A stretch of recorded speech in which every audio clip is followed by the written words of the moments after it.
Olá, João Matos aqui, de novo aqui nas aulas de Mecânica dos Corpos Rígidos, ainda na nossa revisão de álgebra vetorial, que vai ser muito útil em todas as aulas que a gente vai ter aqui nesse curso. Tá? A álgebra vetorial, digamos, é o segredo, né, para a gente realizar os cálculos aqui sem traumas. Então, continuando aquilo que a gente estava falando, mas agora a gente está em R3. Não estamos mais em R2. Temos que ver tudo aquilo que a gente mencionou antes, mas em R3. Em R3, naturalmente, né, a gente tem um eixo a mais. Estávamos vendo tudo em R2. Agora, em R3, a gente tem um eixo aqui, ó, eixo Z. Eixo Z. Então, nós temos os corriqueiros eixos X e Y, eixos ortogonais, e representados aqui nessa forma de perspectiva, nós temos o eixo Z, saindo do plano do papel, do plano da tela que a gente está vendo esse vídeo. E a gente desenha em perspectiva dessa maneira. Então, a gente precisa fazer um estudo, entender a parte de componentes, ângulos que aparecem aí. E tem alguns ângulos que são típicos, são os ângulos chamados ângulos diretores ou ângulos cujos cossenos são chamados de cossenos diretores. São os ângulos que o meu vetor faz com os eixos. Então nós temos aqui, ó, o vetor F, representado aqui por esse vetor vermelho, e ele tem esse ângulo aqui, ó, é o ângulo que ele faz com o eixo X, que a gente chama de θx. Aí depois o ângulo θy, que é o ângulo que ele faz com o eixo Y. E depois o ângulo aqui θz, que é o ângulo que ele faz com o eixo Z. Esses ângulos aqui, eles servirão para auxiliar, digamos assim, na relação trigonométrica, né, que a gente pode encontrar entre essas componentes, fx, fy e fz, que são as projeções ortogonais do vetor principal nos respectivos eixos, com o próprio vetor.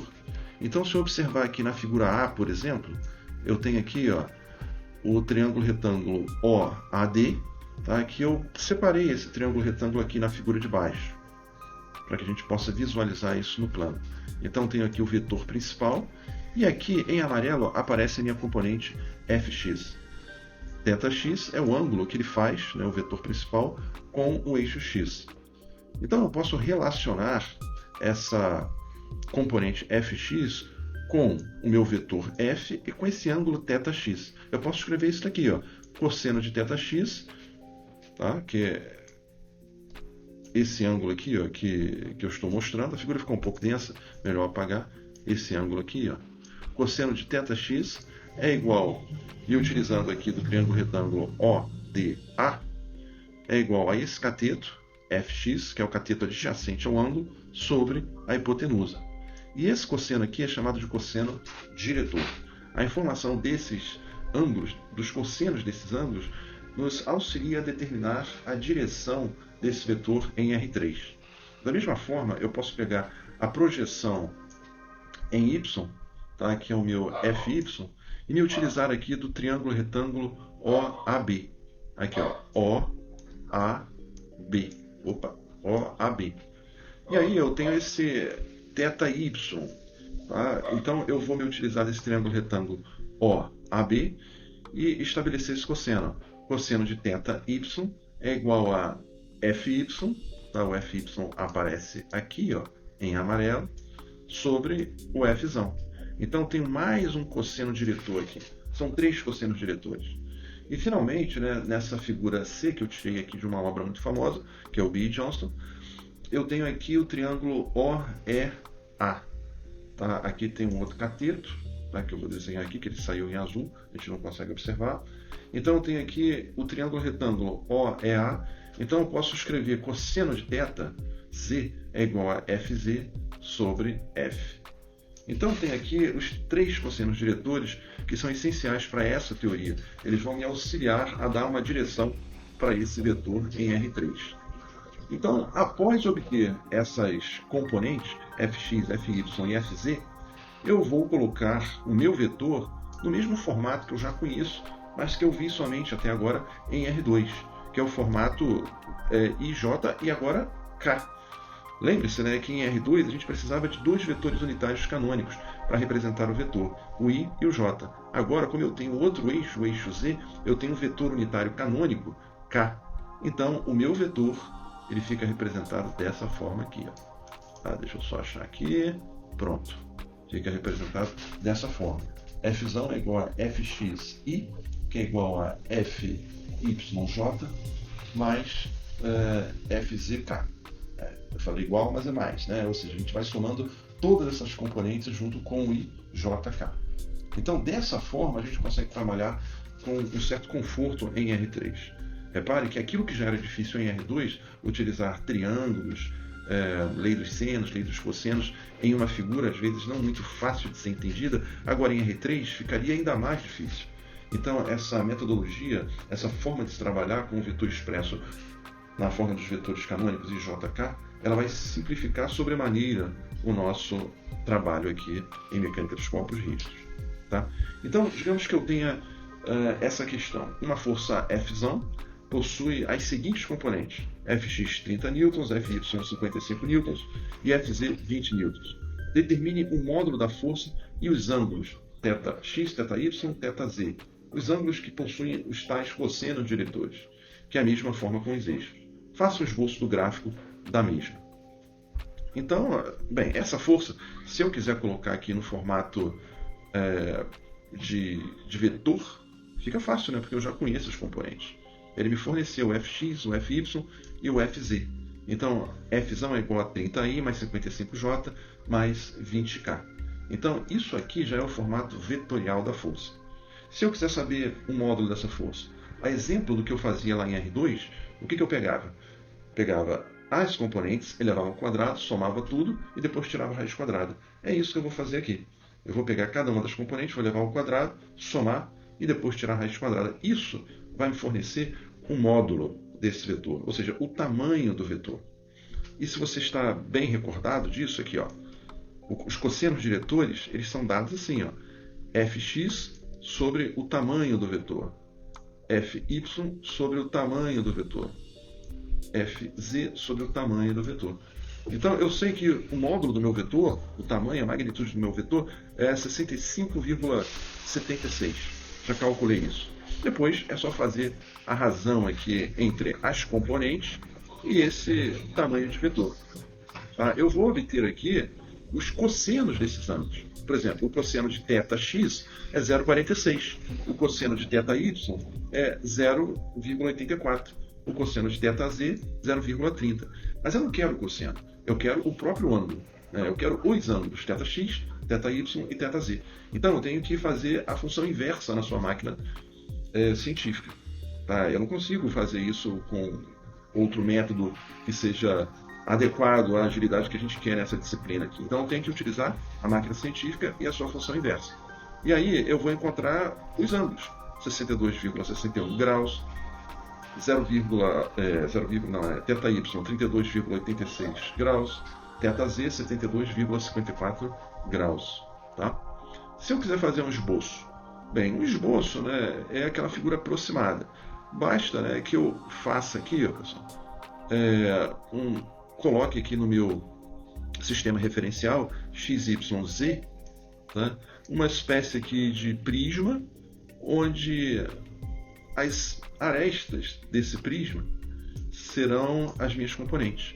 Então, a minha componente em X vale 30, a minha componente em Y vale 55 e a minha componente em Z vale 20 newtons. Então, eu encaixo esse prisma aí, ó, no meu sistema de eixos e pego a diagonal dele, tá? A diagonal que vai aqui da minha origem até o ponto A. Então, isso daqui não é uma figura precisa, é apenas um esboço, tá? Então, é assim que a gente vai trabalhar com vetores em R3. A gente vai se utilizar dessa forma em IJ, agora mais o K, tá? Porque eu tenho um eixo a mais ali, então eu preciso de um vetor unitário canônico.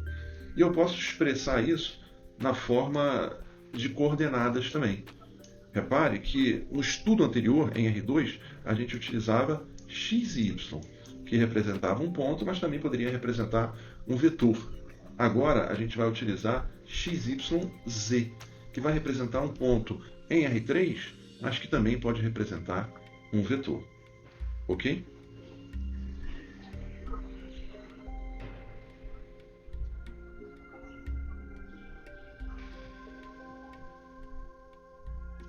Bem, digamos que eu queira agora obter um vetor unitário na direção de um vetor conhecido. Por analogia, é muito semelhante àquilo que eu fazia lá em R2, eu vou fazer agora em R3 também. Em R2, eu tinha já uma direção dada, e o que eu fazia? Utilizava essa direção como um vetor auxiliar, uma direção e um sentido, como um vetor auxiliar. Eu pegava esse vetor auxiliar, dividia pelo seu próprio módulo, obtendo um vetor unitário. E depois, com esse vetor unitário, eu fazia o que eu queria com ele. Eu podia aumentar ele de tamanho, diminuir ele de tamanho. A mesma coisa eu vou fazer aqui. Tá? Digamos aqui que eu tenho uma força, por exemplo, que ela possui os seguintes componentes: 20 newtons, 40 newtons, 30 newtons, ou seja, Fx, Fy e Fz. Eu tenho essa força. Eu quero determinar um vetor unitário na mesma direção da força. A primeira coisa que eu tenho que fazer, então, é expressar a força na sua forma vetorial. Ou seja, a força é igual a 20i mais 40j mais 30k. Depois eu calculo o vetor, tá? o módulo desse vetor, melhor dizendo, e divido o próprio vetor pelo seu módulo. Então, eu tenho que calcular o módulo desse vetor. Como é que eu faço isso? Eu pego as suas componentes, elevo ao quadrado, tá? Aqui, ó, fx ao quadrado, fy ao quadrado, fz ao quadrado. Somo tudo, tá? E depois tiro raiz quadrada. Então dá 20 elevado ao quadrado, mais 40 elevado ao quadrado, mais 30 elevado ao quadrado. Então eu somo isso aqui tudo e tiro raiz quadrada. Então 2.900, raiz quadrada disso, 53,85 newtons. Então, desse vetor aqui, ó, que eu já tenho a expressão vetorial dele, agora eu tenho o módulo dele, o tamanho dele, a intensidade, 53,85. Então, eu pego esse vetor, tá, de tamanho 53,85 e divido por 53,85. Então, isso, né, ou seja, algo que tem tamanho 10 dividido por 10 vai ficar com tamanho 1. Algo que tem tamanho 50 dividido por 50 vai ficar com tamanho 1. Então, esse vetor, dividido pelo seu próprio módulo, vai ficar com o tamanho 1. Lembre-se que dividir o vetor pelo seu próprio módulo significa dividir cada componente que eu tenho ali pelo seu próprio módulo. Então, eu vou dividir 20 por 53,85, 40 por 53,85, 30 por 53,85 e por aí vai. Então, o meu vetor unitário, ele vai assumir essa forma aqui, ó, meu lambda. Tá? Ou seja, lambda igual a 0,37i mais 0,74j mais 0,56k. Se você tirar o módulo desse vetor, pegar os seus componentes, elevar ao quadrado, somar e tirar a raiz quadrada, você vai ver que ele tem aproximadamente, né, que a gente fez aproximações aí, vai ser aproximadamente 1. Ok? Então,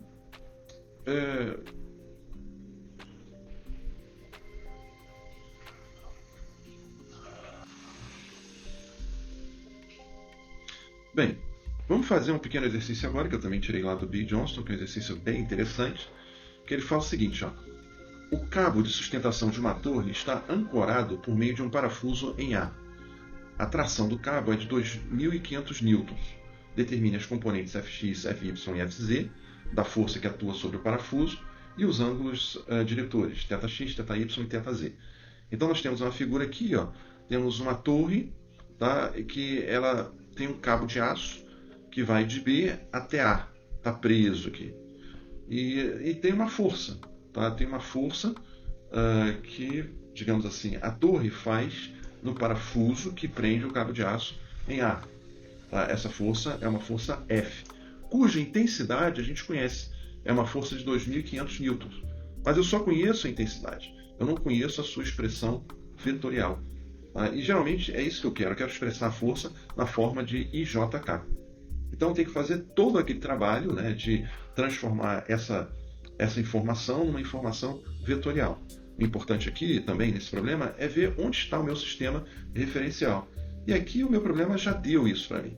Tá aqui, ó. Eu tenho o eixo Z, o eixo Y, o eixo X e o eixo Y.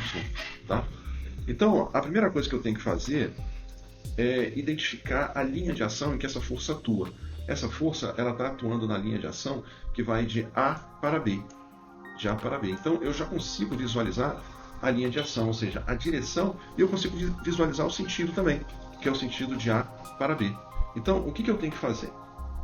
Eu tenho que determinar um vetor auxiliar que vai de A para B. Tá? Baseado nesse vetor auxiliar, eu determino um vetor unitário, e eu faço esse vetor unitário, que já carrega as informações que eu quero, de direção e sentido, assumir o tamanho que eu quero, que é o tamanho de 2.500 newtons. É isso que eu quero. Então, vamos lá. Fizemos isso anteriormente e vamos fazer novamente aqui.